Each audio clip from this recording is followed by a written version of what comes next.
Ada 5 sumpah. Aqsamun khamsah, kata para ulama, terdapat 5 sumpah di dalamnya. 1 wal fajar, demi waktu fajar. 2 walayalin ashar, dan 10 malam yang istimewa. 3 wasyaf'i, wasyaf'i, demi waktu genap. Kemudian 4 wal watr. 5 wal laili idza yasar. Ada 5 di sini disebutkan, menunjukkan ada 5 yang istimewa. Saking istimewanya dibuka oleh Allah Subhanahu wa taala dengan sumpah. Baik. 1 fajar. Secara cepat saja. Para ulama setidaknya menyebutkan secara umum ada 2 pemaknaan di kata fajar di sini. Yang pertama yang dimaksudkan setiap waktu fajar. Itu penting. Setiap waktu fajar, dalam setiap hari. Jadi ada satu yang istimewa, waktunya di waktu fajar, dari sekian perubahan waktu yang kita alami dalam sehari. Kan dari fajar nanti muncul ke pagi, pagi ke siang, siang ke sore, sore ke maghrib, maghrib ke malam kan. Nah dari perputaran waktu itu, di antara sekian banyak waktu, fajar itu istimewa. Karena itu Allah panggil kita untuk bisa menunaikan sholat di waktu fajar. Ya, hakikatnya bukan hanya sholatnya. Ada waktu-waktu yang hanya dalam fajar itu yang nggak ditemukan keistimewaannya di waktu yang lain. Contoh, kita ambil ke ibadah ritual dulu. Sholat di waktu fajar ini, itu 2 rakaat sunnahnya saja. Sunnahnya, belum masuk ke fardunya. Itu nilainya disebutkan oleh Rasulullah SAW lebih baik daripada dunia dan seisinya. Raka'atul fajri khairum minad dunya wa ma fiha. Kalau Anda mampu menunaikan 2 rakaat fajar, itu yang dimaksud sunnahnya. 2 rakaat, tapi disebutkan kalimat fajarnya. Bukan zuhur, bukan asar, bukan maghrib, bukan isya. Dan dilakukannya sebelum sholat fardunya untuk menunjukkan betapa pentingnya itu. Karena kalau orang tahu itu penting, pasti persiapan datang sebelumnya. Ya, Anda tahu di sini akan pengajian kan? Subuh kan? Subuhnya misalnya jam 4.35. Anda menjadikan pengajian itu sebagai hal yang prioritas. Kalau waktunya 4.35, datangnya jam berapa? Ada yang nginap, ada yang itikaf. Karena menjadikan itu penting. Kalau tak penting mungkin diabaikan. Nah Allah menyatakan fajar itu penting. Jangan tinggal. Bahkan saking pentingnya, ada di antara hamba-hamba Allah yang menyiapkan waktu fajar itu bangun dari sebelumnya sampai warming up dulu. Pemanasan supaya subuhnya itu, fajarnya itu bisa optimal.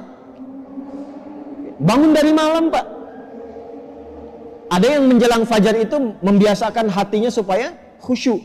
Sehingga saat sholat di waktu fajar sudah terkoneksi kepada Allah dengan baik. Cara menyiapkannya dengan istighfar. Waktu singkat menjelang fajar itu disebut sahar namanya. Jamaknya disebut ashar.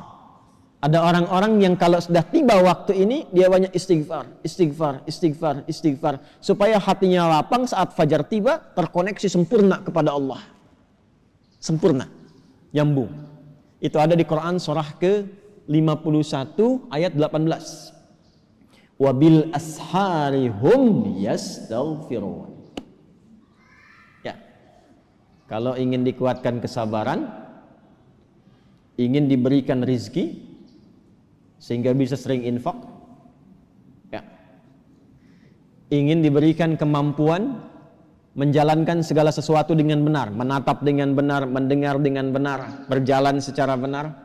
Itu diantara amalannya, rajin istighfar di waktu sahar menjelang fajar. Dah, ini ijazahnya langsung dari Al-Quran. Surah ketiga Ali Imran di ayat ke-17. As-sabirina was-sadiqina wal-qanitina wal-munfiqina wal-mustaghfirina bil ashar. Ya. Quran surah ketiga Ali Imran ayat 17, paling kiri sebelah atas tuh. Itu di situ istighfar di waktu sahar itu disamakan dengan 4 amalan tadi.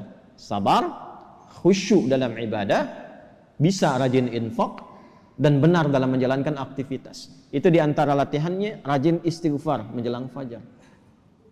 Makanya kalau sudah istighfar, terbuka hatinya, terkoneksi dengan Allah, itu ibadahnya akan lebih enak dibandingkan dengan yang jarang istighfar.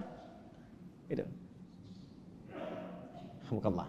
Ada sifat qanitin di situ. As-sabirina wal qanitina. Sedangkan kita diminta salat itu dengan sifat kunut. Orangnya disebut qanit, jamaknya qanitin. Ada di mana ayatnya? Al-Baqarah ayat 238. Hafizu 'alas salawati was salatil wusta wa qumu lillahi qanitin. Tuh. Kalau mau salat, mau enak salatnya, jangan sekedar salat. Memang betul sudah selesai, ya, menuntaskan kewajiban, beban kewajibannya hilang, tapi kenikmatannya dapat nggak? Manfaatnya dapat nggak?